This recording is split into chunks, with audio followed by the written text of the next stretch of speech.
Shalom, saudara dalam Tuhan, puji nama Tuhan, jumpa lagi dengan saya di kesempatan ini. Saudaraku dalam Tuhan, mungkin saudara kenal dengan Ustadz Ahmad Kainama yang keseringan sibuk dengan Alkitab, sibuk menjabarkan ayat-ayat Alkitab, dan tujuannya pasti memutarbalikkan fakta kebenaran Alkitab itu sendiri. Nah, saudaraku dalam Tuhan, ya, Ustadz Ahmad Kainama beberapa kali dalam videonya berusaha membuktikan bahwa nabinya, yaitu Nabi Muhammad, sudah dinubuatkan di dalam Alkitab, ya. Dan seorang ustadz yang dia tidak sebut nama mencoba menelusuri apakah benar yang dikatakan oleh Ustadz Ahmad Kainama ini. Apakah benar di dalam ayat-ayat yang sudah disebutkan oleh Ustadz Ahmad Kainama ini, ya, terdapat nama Nabi Muhammad di dalam Alkitab sendiri. Dan Ustadz yang tidak disebut namanya ini, ya, justru tidak menemukan, ya, bahwa ada nama Nabi Muhammad di dalam Alkitab, sehingga Ustadz ini marah dan meminta Ustadz Ahmad Kainama mencabut perkataannya bahwa di dalam Alkitab ada nama Nabi Muhammad. Nah, saudara dalam Tuhan, sebelum kita lanjut, mari kita menonton cuplikan videonya di video berikut. Lu marah gua gimana? Orang bersaksi dimarahin. Ustadz lagi marahin gua. Tarik. Kalau ditarik itu imanku ditarik. Iman Islamku ditarik. Berarti nggak ada lagi Yohanes pasal 16 ayat 13 itu. Feruah ha'amat. Lu marah gua gimana? Orang bersaksi dimarahin. Ustadz lagi marahin gua. Tarik. Kalau ditarik itu imanku ditarik. Iman Islamku ditarik. Berarti nggak ada lagi Yohanes pasal 16 ayat 13 itu. Feruah ha'amat. Orang Kristen kitabnya cuma apa? Surat-surat Paulus. Lalu Matius, Markus, Lukas, Yohanes itu apa? Itu according to. Itu barusan ngobrol sama dokter Norman. Menurut ya. Menurut. Berarti kan bukan kitab suci. According to. Maka itu saya nggak mau pakai. According to. Maka itu saya nggak mau pakai. According to. Maka itu saya nggak mau pakai.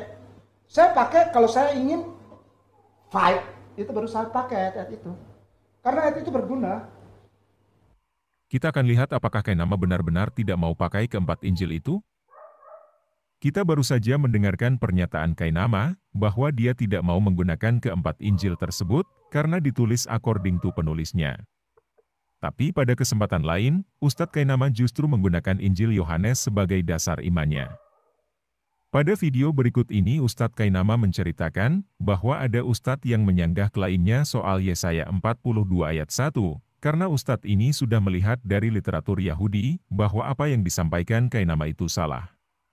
Oleh karena itu, Ustadz ini meminta Kainama untuk mencabut pernyataannya. Gantinya mengakui kesalahannya, Kainama malah marah dan bersikeras dengan pendapatnya. Berikut videonya. Saya nggak ngerti ada orang yang bilang, apa, Kainama cabut pernyataanmu tentang Mesulam dan tentang Etmak. Yang ngomong gitu orang Islam. Aku sudah menyelidiki dari Tanakh, Torah, Nevim, Ketuvim. Aku sudah menyelidiki dari Targum. Aku sudah menyelidiki dari kitab-kitab Yahudi. Aku sudah menyelidik. Lu nyelidikin ke kitab Yahudi yang gak bakalan nongol, bos. Ahmadnya. Mereka mau tutup itu. Gimana, juragan? Imani saja. Di dalam surat As-Saff ayatnya yang ke-6. Isa ibnu Maryam qala, ya Bani Israel, katanya, aku sebagai Isa ibnu Maryam, Jesus Christ, membenarkan kitab Taurat. Dan akan datang seorang rasul setelah aku, namanya Ahmad. Kalau antum nggak percaya 42 ayat 1 itu adalah nubuatan tentang Ahmad, maaf ya, jangan marah, jangan marah aku ya. Ini aku aja ini. Ini aku sendiri ya. Aku tidak mau mempengaruhi orang, brainwashing orang, enggak. Aku cuma mau bilang aja, bos. Juragan, para ahli-ahli yang debaters itu di media sosial, come on. Lu marah gua gimana? Orang bersaksi dimarahin. Ustadz lagi marahin gua. Tarik. Kalau ditarik itu imanku ditarik. iman Islamku ditarik. Berarti nggak ada lagi Yohanes pasal 16 ayat 13 itu. Feruah amat. Feruah amat. Itu nggak ada lagi. Gimana saudara? According to. Maka itu saya nggak mau pakai. Teman-teman dengar sendiri pengakuan Kainama. Bahwa jika Yesaya 42 ayat 1 ditarik maka iman Islamnya juga ditarik, dan otomatis Yohanes 16 ayat 13 yang terdapat nama nabinya tidak ada lagi.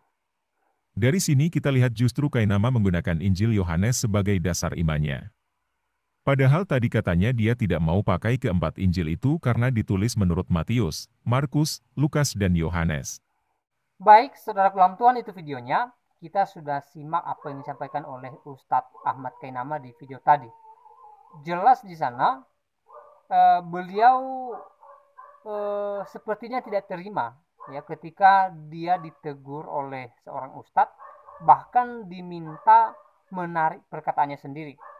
Ya, kronologinya dari cerita Ustadz Ahmad Kainama tadi, ya, ada seorang ustadz yang tidak disebutkan namanya oleh Ustadz Ahmad Kainama mencoba membuktikan kebenaran perkataan Ustadz Ahmad Kainama yang sering mengatakan bahwa ada tertulis nama Nabi Muhammad di dalam Alkitab, dan Ustadz ini tidak menemukan atau tidak bisa membuktikan perkataan Ustadz Ahmad Kainama ini. Bahkan menurut beliau, ya, apa yang disampaikan oleh Ustadz Ahmad Kainama ini tidak benar, sehingga beliau menyuruh Ustadz Ahmad Kainama ini menarik perkataannya. Nah, saudara kaum Tuhan, ketika Ustadz ini menyuruh Ustadz Ahmad Kainama menarik perkataannya, Ustadz Ahmad Kainama tidak terima dan marah. Ya, marah. Dari video tadi kita boleh melihat ekspresi daripada Ustadz Ahmad Kainama sendiri. Ya, saudara kaum Tuhan, yang membuktikan atau yang mencari bukti kebenaran perkataan Ustadz Ahmad Kainama ini bukan seorang pendeta, bukan seorang Kristen, ya, tetapi seorang ustadz. Ya, sehingga Ustadz ini menemukan bahwa apa yang disampaikan oleh Ustadz Ahmad Kainama ini tidak benar adanya. Nah, saudaraku dalam Tuhan, ya, sebagai orang-orang yang memiliki daya pikir yang murni, yang jernih, ya, saudara, ketika Ustadz Ahmad Kainama berkata bahwa di dalam Alkitab sudah tertulis nama nabinya, ya, silahkan berpikir ulang, jangan langsung ditelan mentah-mentah, ya, karena seorang ustadz saja, ya, tidak menemukan bukti bahwa apa yang dikatakan oleh Ustadz Ahmad Kainama ini benar adanya, ya, sehingga ustadz ini, ya, marah dengan Ustadz Ahmad Kainama, ya.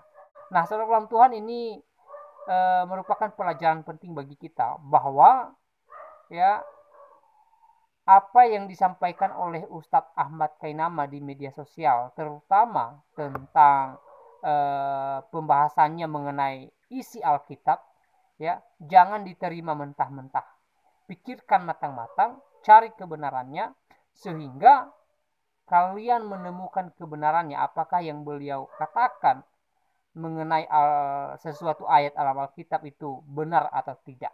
Ya, seperti Ustadz yang tidak disebutkan namanya ini, ya, dia justru menemukan bahwa apa yang disampaikan oleh Ustadz Ahmad Kainama selama ini, yang mengatakan bahwa ada nama Nabi Muhammad dalam Alkitab, ya, Ustadz ini tidak menemukan kebenaran itu, dan dia menganggap apa yang dikatakan oleh Ustadz Ahmad Kainama ini, ya, tidak benar adanya. Nah, saudara dalam Tuhan, selama ini Ustadz Ahmad Kainama gemar membahas Alkitab dengan tujuan, ya, memutarbalikan fakta kebenaran Alkitab itu sendiri. Jadi, ya, buat saudara, silahkan hati-hati dengan ceramah-ceramah ustadz seperti ini, apalagi ketika dia membahas kitab orang lain, kitab agama orang lain, ya. Hati-hati, jangan langsung ditelan mentah-mentah, ya. Belajarlah dari seorang ustadz yang tidak disebutkan namanya oleh Ustadz Ahmad Kainama ini, ya.